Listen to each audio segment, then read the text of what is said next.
बिस्मिल्लाहिर्रहमानिर्रहीम अस्सलाम वालेकुम। हमारे सो पिया वाइस पाकिस्तान आया सुभान खोसो। वफ़ाक़ी सरकार इहो फ़ैसिलो कयो त मुल्क में रहंदड़ जेके गैर क़ानूनी परॾे आहिनि उन्हनि खे असांजो हीउ वतन असांजो देश छॾिणो पवंदो ऐं हू पंहिंजे वतन हलिया वेंदा।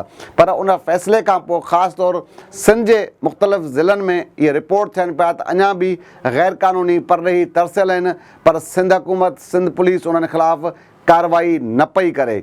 जैकाबाद जी ज़िले इंतज़ामिया खे 17 करोड़ रुपयनि जी रक़म जारी कई वई आहे। उनजो मक़सदु इहो आहे त जेके कराची समेत मुख़्तलिफ़ हंधनि खां जेके अफ़गानियुनि खे जिन खे पंहिंजे वतन मोकिलिणो हूंदो उन्हनि खे होल्डिंग कैंपिन तरसायो वेंदो, उन्हनि ते रक़म ख़र्च थींदी। उन ई ज़िले अंदरि इदारनि जी रिपोर्ट आहे तक़रीबन 126 ख़ानदान जेके उहे गैर क़ानूनी तरसियल आहिनि, पर जैकाबाद जी ज़िले इंतज़ामिया उन्हनि ख़िलाफ़ु कार्रवाई करण खां क़ासिर आहे। वफ़ाक़ी सरकार इहो फ़ैसिलो कयो त मुल्क में दहशतगर्दी वारी जेका लहर आहे उन में ख़ासि तौर ते अफ़गानी जेके शहरी आहिनि उहे मुलविस आहिनि। उन फ़ैसिले खां पोइ इहो सॼे सूबनि जी हुकूमत खे पाबंद कयो त मुल्क में जेके बि गैर क़ानूनी तरसियल आहिनि उन्हनि खे पंहिंजे मुल्क वापसि बदर कयो वञे।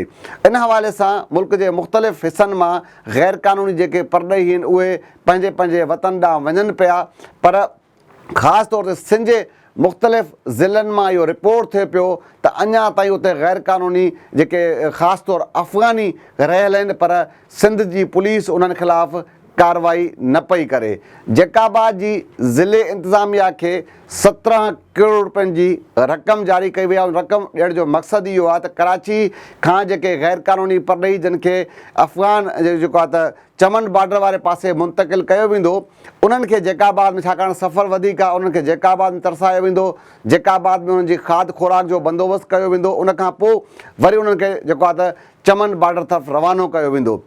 उन जी मद में जैकाबाद जी ज़िले इंतज़ामिया रोज़ानो तक़रीबन 10 लख रुपया ख़र्च ॼाणाए पई, पर इन ई जेको आहे त वक़्त ते इदारनि जी रिपोर्ट आहे त जैकाबाद ज़िले अंदरि तक़रीबन मुख़्तलिफ़ जैकाबाद ज़िले जे मुख़्तलिफ़ शहरनि जंहिंमें जैकाबाद, गढ़ी खैरो, ठुल समेत मुख़्तलिफ़ नंढनि वॾे शहरनि में तक़रीबन 126 खां वधीक अफ़गानी जेके ख़ानदान आहिनि उहे तरसियल आहिनि।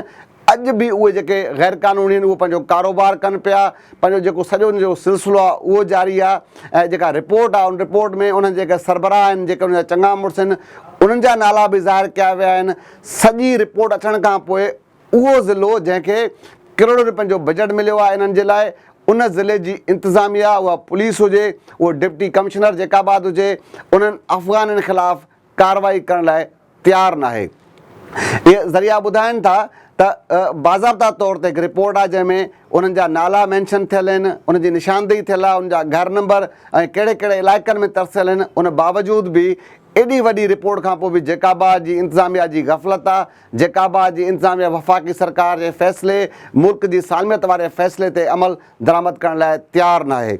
इन ई सिलसिले में जैकाबाद जे हिकु ऑफिसर इहो बि ॿुधायो आहे त भई बिल्कुलु पैसा मिलिया आहिनि, उहे पैसा सिर्फ़ु इन मद में मिलिया आहिनि त जेके गैर क़ानूनी परॾेही कराची मां निकिरंदा उन्हनि खे जैकाबाद में तरसायो वञे थो, जैकाबाद में उन्हनि ते ख़र्च थो कयो वञे, उन्हनि खे खाद खुराक रिहाइश, उनखां पोइ उन्हनि खे चमन बॉर्डर तरफ़ मुंतक़िल कयो थो वञे। हालति इहा आहे, उहो ऑफिसर इहो बि ॿुधाए थो त तक़रीबन 972 जेके गैर क़ानूनी परॾेही आहिनि, अफ़गानी आहिनि, उहे जैकाबाद में मौजूदु आहिनि। उन्हनि जी निशानदेही हुजण बावजूदु, इहो इतराफ़ करण बावजूदु बि उहे ऑफिसर्स, जैकाबाद जी पुलिस, जैकाबाद जो डिप्टी कमिश्नर उन्हनि गैर क़ानूनी परॾेनि ख़िलाफ़ु ऑपरेशन करण लाइ तयारु न आहे। ज़रूरत इन ॻाल्हि जी आहे त जैकाबाद जे जेको इंतज़ामिया आहे उनखे हेॾे वॾी तादाद में बजट मिलियो आहे त उन्हनि खे ख़ासि तौर ते वफ़ाक़ी सरकार जे इन फ़ैसिले ते अमल कराइणु घुरिजे। अॼु सुभाणे वरी कंहिं ॿिए इशू, कंहिं ॿिए मामले में मुलाक़ात थींदी। अला भाई।